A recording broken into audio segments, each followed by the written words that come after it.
नमस्कार दोस्तों। आज की कहानी अकबर बीरबल की कहानी है। बीरबल अक्सर अकबर को बहुत सी बातें बताया करते थे। उसी में से एक कहावत बीरबल ने काफ़ी पहले राजा अकबर को सुनाई थी।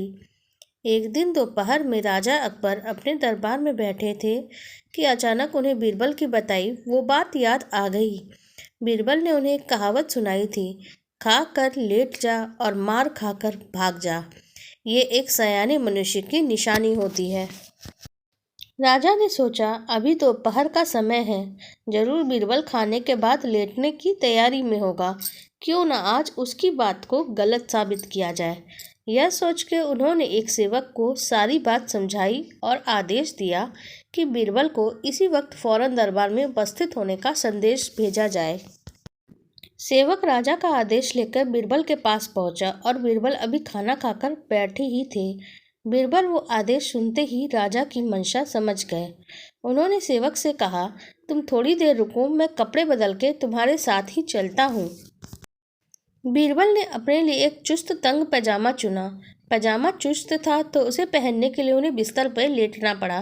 बीरबल पैजामा को पहनने के बहाने काफ़ी देर तक बिस्तर पर लेटे रहे और फिर सेवक के साथ दरबार की ओर चल दिए। राजा अकबर बड़ी बेसब्री से दरबार में बीरबल की राह देख रहे थे और उनके वहां पहुंचते ही राजा ने पूछा, क्यों, आज खाने के बाद लेटे थे या नहीं?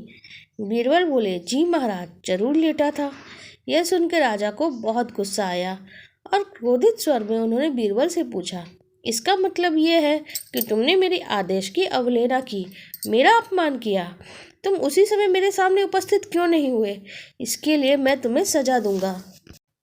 महाराज, आपके आदेश की अवहेलना नहीं की है मैंने। कपड़े बदल के मैं फौरन आपके पास ही आया हूँ। हाँ, ये सच है कि मैं थोड़ी देर लेटा था, क्योंकि मुझे इस तंग पैजामे को पहनने के लिए बिस्तर पे लेटना पड़ा था। आपको मुझ पर यकीन ना हो तो आप सेवक से इस बारे में पूछ सकते हैं।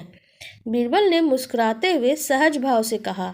तो बीरबल की बात सुन के बादशाह अकबर हंसे बिना नहीं रह सके और उन्होंने बीरबल को दरबार से जाने दिया। चतुराई, धैर्य और शांत मन से परिस्थिति को समझते सही कदम उठाया जाए तो हम बड़ी से बड़ी मुसीबत से भी बच सकते हैं। आपको हमारी ये कथा कैसी लगी? कमेंट सेक्शन में ज़रूर बताइएगा।